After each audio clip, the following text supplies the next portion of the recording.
This just in from the NFL. The Browns expected to start Shedeur Sanders at quarterback in their preseason opener against the Panthers, according to Cleveland.com. But Kenny Pickett and Dillon Gabriel have hamstring injuries, and Cleveland doesn't want to play 40-year-old Joe Flacco, who is likely going to be their starter when the season begins. So Sanders is reportedly going to get the nod to start on Friday night. As you know, and then we'll play Shedeur at quarterback.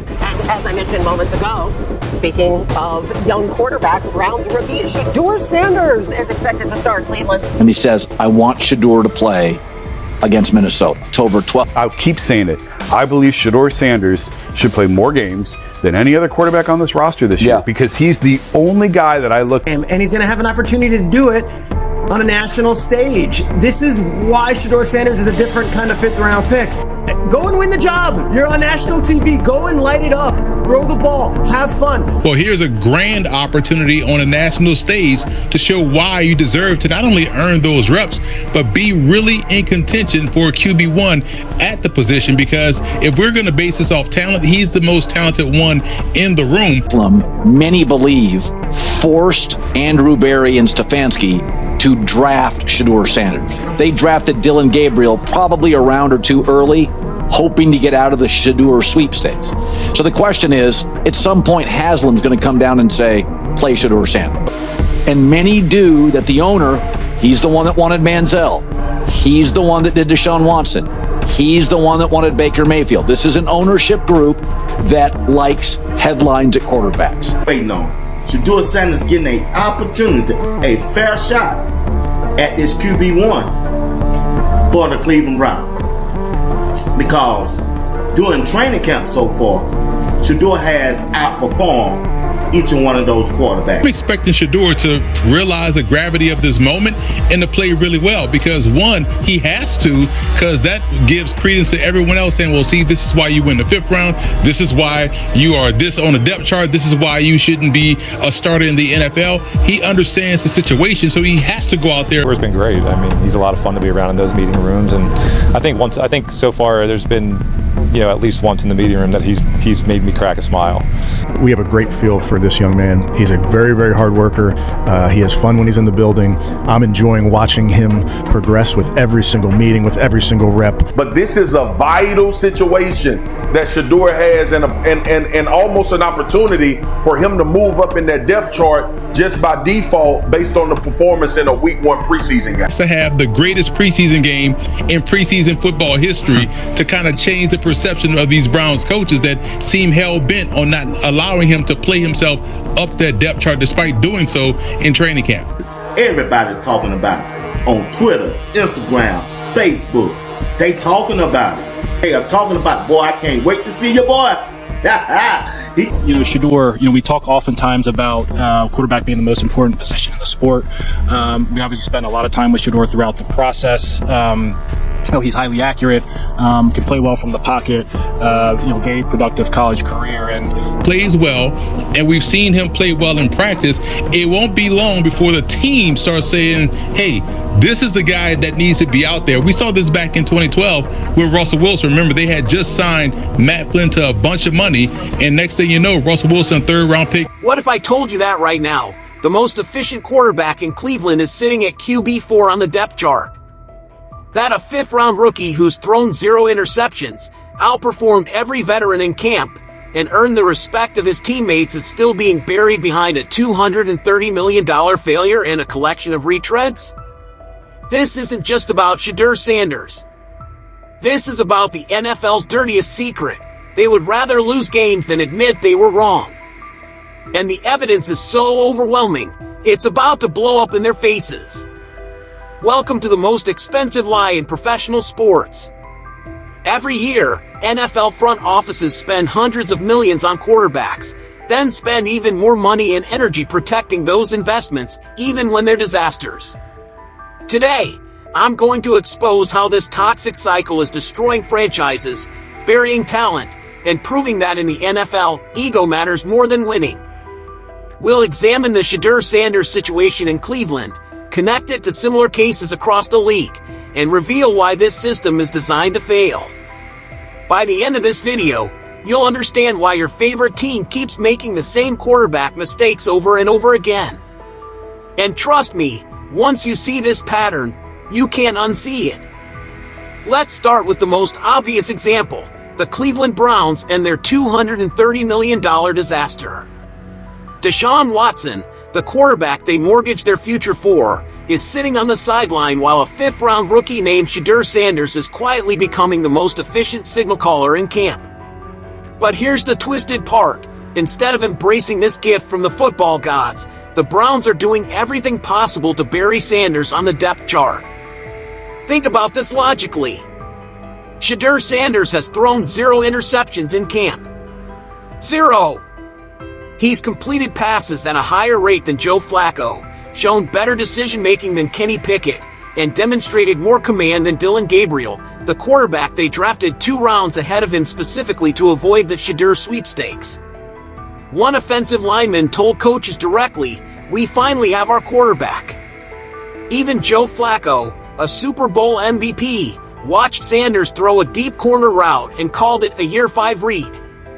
But instead of celebrating this unexpected windfall, what does Cleveland do? They keep him at QB4. They give him the fewest reps. They let 40-year-old Joe Flacco and injury-prone Kenny Pickett get more opportunities. Why? Because admitting that Shedeur Sanders is their best quarterback means admitting that their entire quarterback strategy has been a catastrophic failure. The Browns spent $230 million guaranteed on Watson. They traded multiple first-round picks. They structured their entire salary cap around this decision. If a fifth-round rookie comes in and immediately outplays their franchise investment, what does that say about their evaluation process? What does that say about their front office competence? What does that say about the 31 other teams that passed on Sanders multiple times? This is the sunk cost fallacy in its purest form. The Browns have invested so much in being wrong that they can't afford to be right. Every rep they give Shedeur Sanders is an admission that they wasted $250 million. Every touchdown he throws is evidence of their incompetence. Every veteran who praises his leadership is a witness to their failure. And here's the most damning part, they're not even hiding it well. Multiple reports suggest owner Jimmy Haslam wanted Sanders starting from day one, but coach Kevin Stefanski resisted. Why? Because Stefanski knows that if Sanders succeeds, it exposes every decision Stefanski made to keep him buried. The coach would rather protect his ego than win football games. This isn't just about Cleveland. This is about a league-wide disease where admitting mistakes is more terrifying than continuing to make them. The Browns are just the most obvious example of a system that prioritizes saving face over saving seasons. Let's talk about Dillon Gabriel, because his story exposes the entire NFL draft protection racket. The Browns selected Gabriel in the 4th round, 2 full rounds ahead of Shedeur Sanders. Why? According to multiple sources, they were trying to get out of the Shedeur sweepstakes. They wanted to avoid the media circus, the attention, the pressure that comes with drafting Deion Sanders' son. But here's what really happened. They drafted Gabriel not because he was better, but because he was safer for their narrative. Gabriel was the controllable option, the quarterback they could develop quietly without admitting they needed help at the position. He was their insurance policy against having to start a rookie who might overshadow their expensive veterans. Fast forward to training camp, and what do we see? Shedeur Sanders has outperformed Gabriel in every measurable category. Better completion percentage, better decision-making, better command of the offense, better leadership in the huddle. Sanders is making the 2nd and 3rd string units look like starters, while Gabriel is still trying to grasp the playbook. But here's the sick part. The Browns can't admit this publicly because it would expose their draft strategy as fundamentally flawed. If Sanders is clearly better than Gabriel, why did they draft Gabriel first? If Sanders was available 2 rounds later, why didn't they just take him in the 4th? The answer is simple. They prioritized optics over talent evaluation. This pattern repeats across the league every single year. Teams reach for their guy in the early rounds, then spend years trying to justify that reach instead of admitting they missed on better players available later. Look at the 2022 draft. Kenny Pickett went 20th overall to Pittsburgh. Meanwhile, Brock Purdy, taken dead last in the 7th round, led San Francisco to an NFC Championship game as a rookie. Did Pittsburgh admit their mistake and give Purdy a look? Of course not. They doubled down on Pickett, gave him every opportunity to succeed, and when he failed, they traded him to Cleveland rather than admit they were wrong about his evaluation. The Browns are now repeating this exact same cycle with Gabriel. They've invested a 4th-round pick in him, so they have to give him opportunities to justify that investment, even when a better player is sitting right behind him on the depth chart. It's not about winning games, it's about protecting the narrative that their draft process works. And the most insidious part? They're using Shedeur's famous last name as an excuse. We don't want the circus, they say. We want to develop him slowly, they claim. But what they really mean is, we can't admit that the son of Deshaun Sanders, taken in the 5th round, is better than our carefully selected 4th-round investment. This is how franchises stay mediocre for decades. They become so invested in being right about their wrong decisions that they can't recognize right decisions when they're staring them in the face. Here's where the NFL's backwards priorities get truly criminal: the systematic worship of mediocre veterans over superior young talent. Right now, as we speak, Shedeur Sanders, who has shown more poise, accuracy, and leadership than any quarterback in Cleveland, is sitting behind Joe Flacco, a 40-year-old quarterback whose best days are a decade behind him. Let me paint you the picture of how insane this is. Sanders has completed passes at a higher rate than Flacco in camp. He's shown better mobility, better arm strength, and better decision-making. Receivers are asking to run routes with Sanders because, as one told coaches, he puts it where only I can get it. The offensive line has endorsed him. Even Flacco himself has praised Sanders' advanced reads. But Flacco gets the starters' reps. Why? Because he's a veteran presence. Because he knows the system. Because he's safe. Translation: because admitting that a 5th-round rookie is better than your veteran insurance policy means admitting you don't know how to evaluate quarterback talent. This veteran worship is destroying careers across the league. How many young quarterbacks have we seen buried behind aging veterans who everyone knows aren't the future? How many potential franchise players have been stunned because teams were too scared to admit their young guy was ready? Look at Russell Wilson in 2012.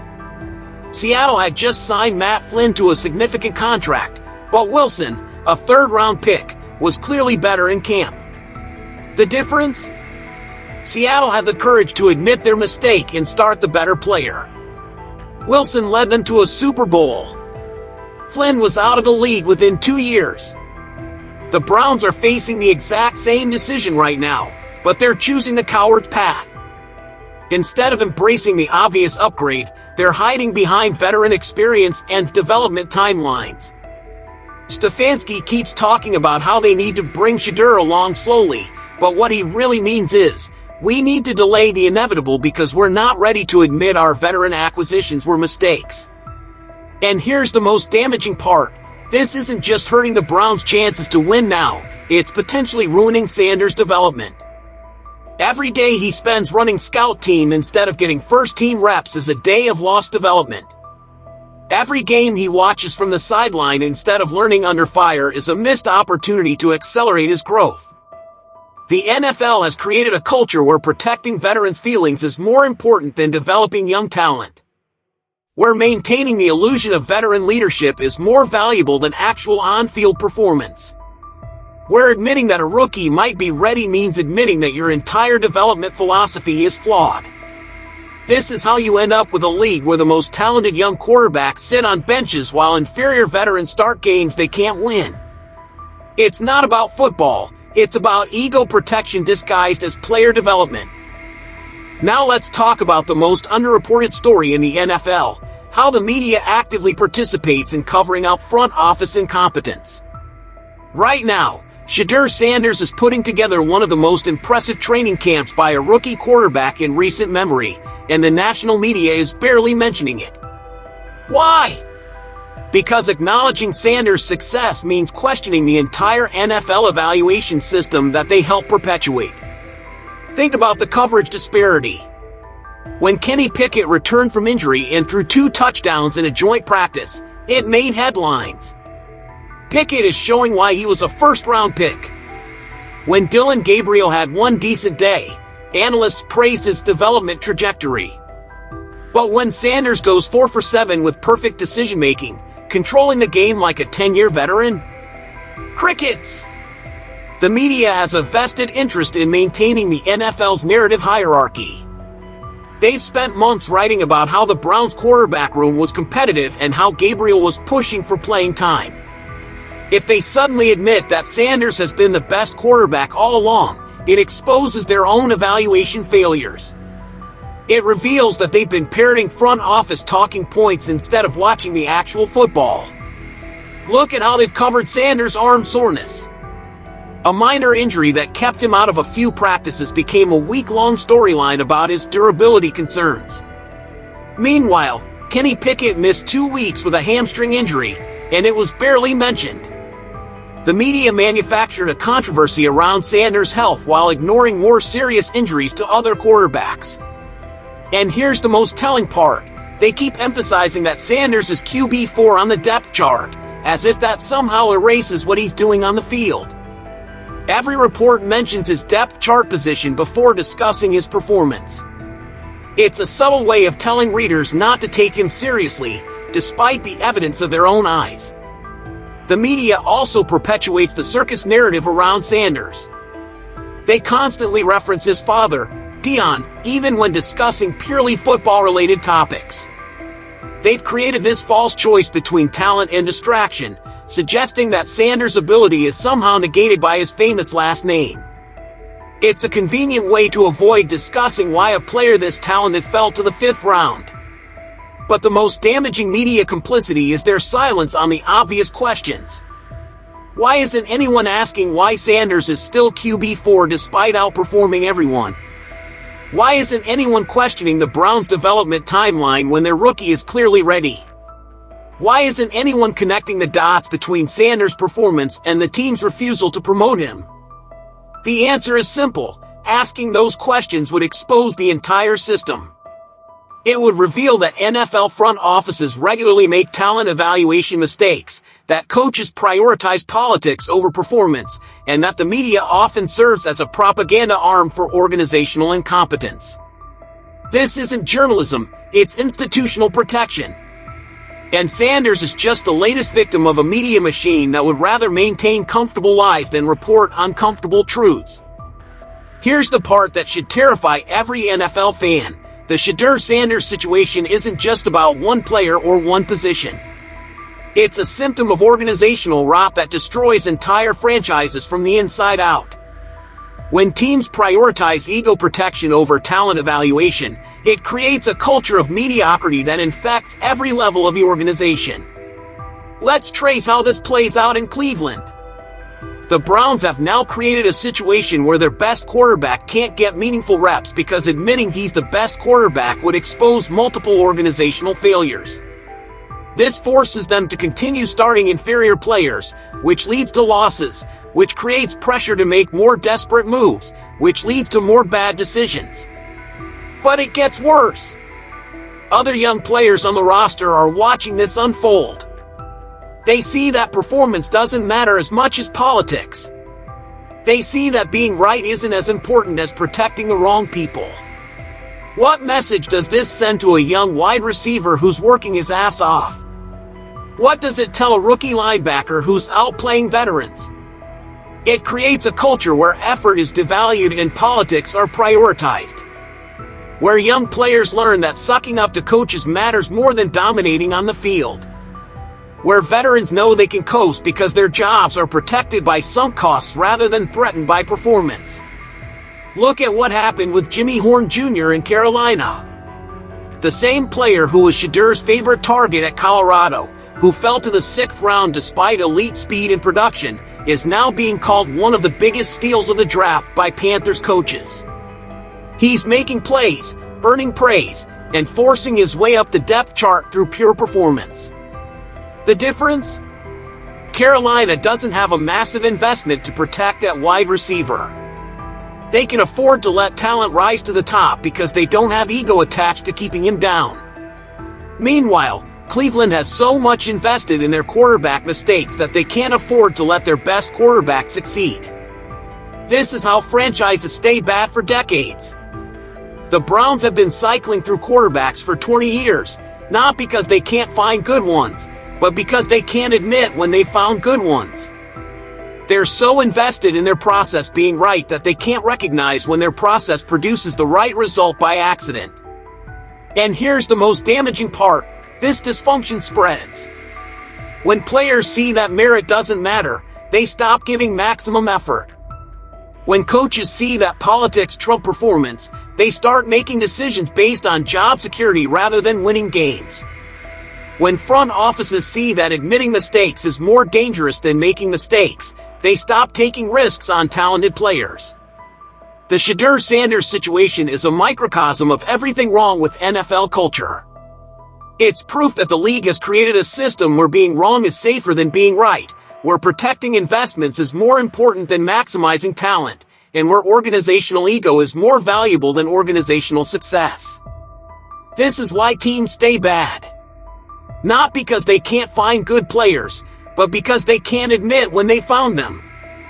So here we are. Shedeur Sanders, the most efficient quarterback in Cleveland, sitting at QB4 because the Browns would rather protect their failures than embrace their success. Jimmy Horn Jr., lighting up NFL defenses after falling to the 6th round because teams couldn't see past their own biases. Two players whose stories expose the NFL's most toxic truth: this league is designed to protect wrong decisions rather than reward right ones. This isn't just about Cleveland. This is about a system-wide disease where ego matters more than winning, where admitting mistakes is more terrifying than continuing to make them, and where young talent gets buried to protect old investments. The Browns are just the most obvious example, but every franchise in this league has made the same choice at some point. The question is, how long will fans accept this? How long will we watch inferior players start games while superior talent sits on benches? How long will we let front offices prioritize their reputations over our entertainment? Because here's what's coming. Shedeur Sanders is going to start that preseason game against Carolina. He's going to show the world what Browns fans already know, that he's ready to lead this franchise. And when he does, every excuse, every depth chart manipulation, every media narrative is going to crumble. The truth always comes out on the field. The question is whether the Browns will be smart enough to embrace it, or stubborn enough to waste it. Drop a comment below. What's the worst example you've seen of a team protecting a bad investment instead of promoting better talent? Have you seen this pattern destroy your favorite franchise? And here's the big question. Do you think Shedeur Sanders will force the Browns to admit they were wrong, or will they find new ways to bury him even after he proves he's their best option? If this video opened your eyes to how the NFL really operates behind the scenes, smash that like button and subscribe for more content that exposes the truth the league doesn't want you to see. Next week, I'm breaking down how this same pattern is playing out with 3 other rookies who are being systematically buried by teams protecting their draft mistakes. And if you want to see the receipts on everything I just told you, every quote, every statistic, every piece of evidence, I've compiled it all in a free report linked in the description below. Because when the Browns finally admit what we all know about Shedeur Sanders, I want you to remember that we called it first. The NFL's great quarterback lie is about to be exposed. The only question is whether you'll be ready to see it when it happens.